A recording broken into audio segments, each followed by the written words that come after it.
یہاں پر ان بچیوں کے لیے میں کہتا ہوں کہ کچھ ایسے حالات بنائے جائیں گے، شکل و صورت اس پر کبھی مت جانا۔ فرمایا گیا کہ ایک نوجوان کی شکل میں شیطان آتا ہے، ابلیس لعین ایک خوبصورت نوجوان کی شکل میں آتا ہے عورتوں کے پاس، اچھے بال، اچھا چہرہ، اچھے کپڑے، جو اپنی طرف موہ لے۔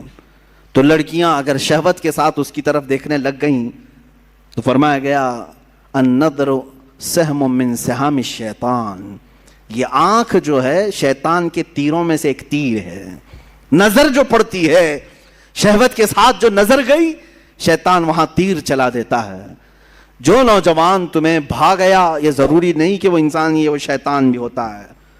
شیطان کوئی لمبے سینگ والا، بڑی پونچھ والا، پر والا نہیں ہے کہ ایسی شکل میں آئے گا تب تم ڈر کے بھاگو گی۔ شیطان تو ایک اچھے نوجوان کی شکل میں بھی آتا ہے، خوبصورت لڑکوں کی شکل میں آتا ہے، اور مردوں کے پاس خوبصورت لڑکیوں کی شکل میں آتا ہے۔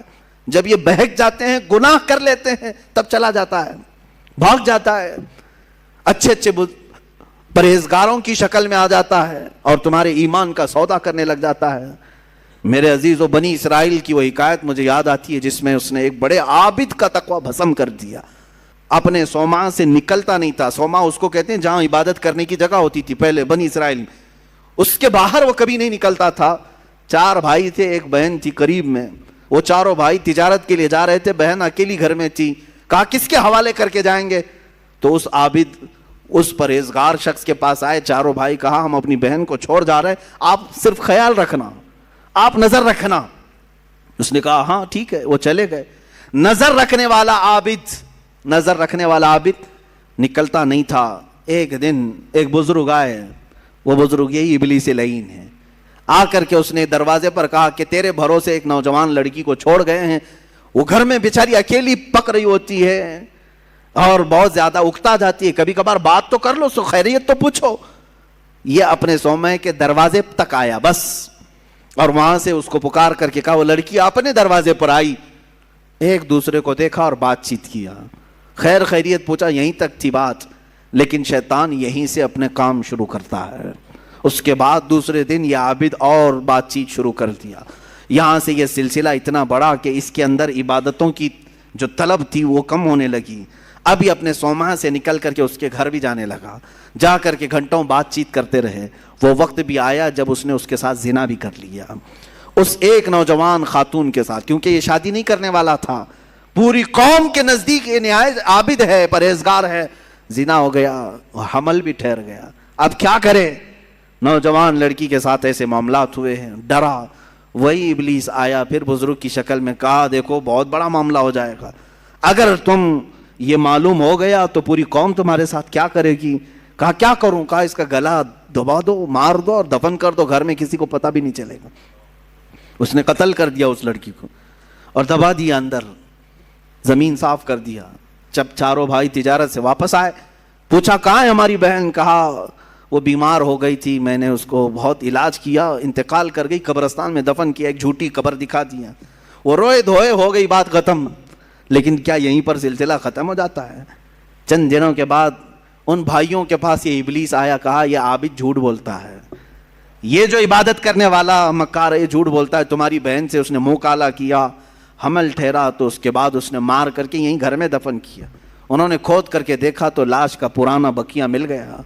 اب وہ واویلا مچا کہ باہر آنے کے بعد اس کو صومعہ سے باہر کھینچا گیا، اس کے کپڑے پھاڑے گئے، اس کے بال نوچے گئے، منہ کالا کیا گیا، پورا گاؤں ٹوٹ پڑا، اس کا صومعہ توڑ ڈالے، اور اس کے بعد پھر اس کو پھانسی پر چڑھایا گیا۔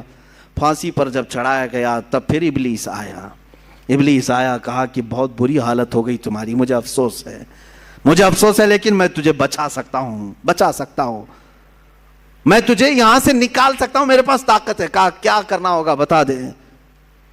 اس ابلیس نے کہا بس تو یہ کہہ دے کہ تیرے لیے سجدہ جائز ہے، یعنی اپنے لیے کہا کہ تم مجھے یہ سمجھ لے کہ میں آزاد کروں گا تو تم مجھے سجدہ کرے گا۔ کہا بالکل کروں گا، سجدہ کروں گا۔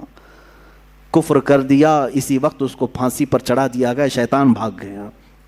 جس کی ابتدا عبادتوں سے شروع ہوئی تھی، انہی نظروں کا دھوکہ تھا کہ کفر پر موت ہو گئی۔ یہ حکایت بھی موجود ہے. میں ان بچیوں سے بھی کہتا ہوں کہ تم اچھے گھروں کی ہوں گی, اچھے خاندانوں کی ہوگی. بہت ساری لڑکیاں یہ دلیل دینے لگ جاتی ہیں کہ ہم ان کو صحیح راستے پر لے کے آ جائیں گی, وہ مسلمان بن جائیں گے, فلاح ہو جائیں گے. تبلیغ کا اتنا ہی شوق ہے تو مجھ سے رابطہ کریں, بہت سارے میدان ہیں, میں بھیجوں گا تبلیغ کے لیے. صرف اور صرف کسی ایک لڑکے پر یہ اس طرح کے حالات, بسا اوقات ہم نے دیکھا ہے کہ تمہارا دین خطرے میں آ گیا اور کفر پر موت ہو گئی. میں ان بچیوں سے کہتا ہوں جو اپنے گھروں کی عزت کو لے کر کے نکل جاتی ہیں. آج میں اسی بات کی طرف آنا چاہتا تھا. آؤ تمہیں میں مثالی خواتین کی وہ زندگیاں بتاؤں جن کے اوپر مکہ والوں نے مظالم کے پہاڑ ڈھا دیے. کیا نہیں کیا. اس سیدہ سمیہ کو لاکھوں سلام, جن کو گھر سے گرفتار کر کے مکہ کے کافروں نے بیچ بازار میں لایا اور گھوڑے کی ٹانگوں سے باندھ دیا. کہا سمیہ چھوڑ دے اپنے دین کو. اگر خواہشات ان عورتوں کے دلوں میں بھی ہوتی تو چھوڑ دیتی. مکہ کے بڑے بڑے رئیس ان کو اپنانے کے لیے تیار تھے, بڑے بڑے پیسے والے اپنے لیے اپنے گھر کو ان کو بلانے کے لیے تیار تھے. سیدہ سمیہ اس وقت بھی احد احد کہتی رہی, میرا اللہ ایک ہے, میرا اللہ ایک ہے, اس کے علاوہ میں کسی بات کا اقرار نہیں کروں گی. ان کو اتنا مارا سیدہ سمیہ کو. ابو جہل خبیث مردود نے ان کی شرمگاہ پر نیزہ مار کر کے انہیں شہید کیا. تمہیں معلوم ہے پوری اسلام کی تاریخ اٹھا کر کے دیکھنا, اسلام میں سب سے پہلے شہید ہونے والی اگر کوئی ہے تو سیدہ سمیہ ہے. وہ عورت ہے جنہوں نے جان پیش کر دیا, دین نہیں دیا, دین نہیں بیچا. حضرت فقیہہ, حضرت نہدیہ, حضرت زنیرہ, یہ وہ صحابیات ہیں جو باندیاں تھیں یا غلام تھیں, لیکن بہت ماری گئی ہیں, بہت تکلیف اٹھائی گئی. اب تک تم حضرت بلال حبشی کا ہی سنتے رہے نا, حضرت خباب کا سنتے رہے, حضرت نہدیہ کا سنو, حضرت زنیرہ کا سنو, حضرت فقیہہ. ایک ایسی صحابیاں ہیں جن کو خود حضرت عمر مارتے تھے ایمان لانے سے پہلے, اتنا مارتے تھے کہ تھک جاتے تھے اور بیٹھ کر کے کہتے کہ میں تجھے اس لیے نہیں چھوڑا ہوں کہ تجھ پر رحم آ گیا, اس لیے چھوڑا ہوں کہ میں تھک گیا ہوں. حضرت فقیہہ اس وقت بھی کہتی, عمر اگر تو ایمان نہیں لائے گا تو پھر تجھے ہر مار کے بدلے اللہ کی بارگاہ میں جواب دینا پڑے گا, اور اگر تو ایمان لے آتا ہے تو یہ مجھ پر جتنے مار مارا ہے سب معاف ہو جائیں گے. اس وقت کہتی تھی حضرت فقیہہ, کون عورت ہے جو مار کھانے کے بعد یہ کہے کہ تو ایمان لے آ جا, کون ہے؟ یہ ایک باندی تھی حضرت فقیہہ. حضرت زنیرہ ایک صحابی ایسی ہیں مکہ کی, انہوں نے حضور پاک صلی اللہ تعالیٰ علیہ وسلم پر ایمان لانے کے بعد مکہ والوں نے اتنے تانے دیے ان کو, اتنے تانے دیے. ایک وقت ایسا بھی آیا کہ بیمار ہو کر کے ان کی آنکھیں چلی گئیں. اب تانے دینے والوں کو اور بڑا موقع ملا, پورے مکہ والے یہ کہنے لگے, زنیرہ دیکھو لات و حبل اور عزا جو ہمارے خدا ہیں, انہوں نے تجھے وہ کیا کہتے ہیں شناپ دے دیا, یہ لوگ کہتے ہیں شراب دے دیا, جس طرح سے بھی کہتے ہیں کہ بددعا لگ گئی ہمارے خداؤں کی تجھے, تیری آنکھیں چلی گئی.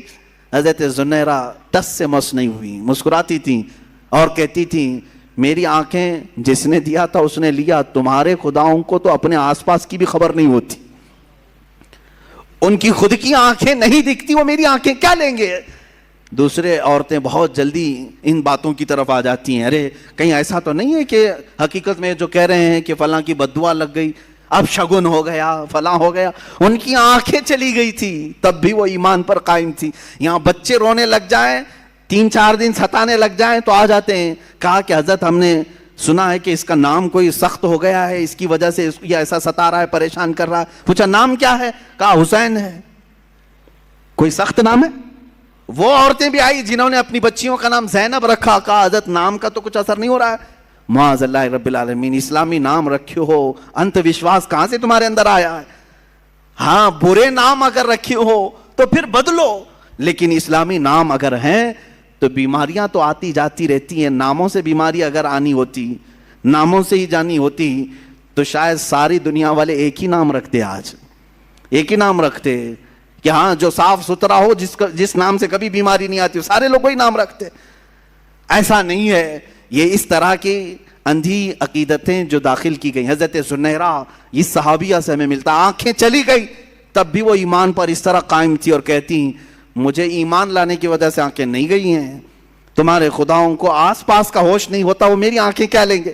حضرت ام شریک ایک صحابیہ ایسی ہیں, مکہ والوں نے, ان کے خاندان والوں نے ان کے ددیال ننیحال دونوں خاندانوں نے مل کر کے کیا کیا جانتے؟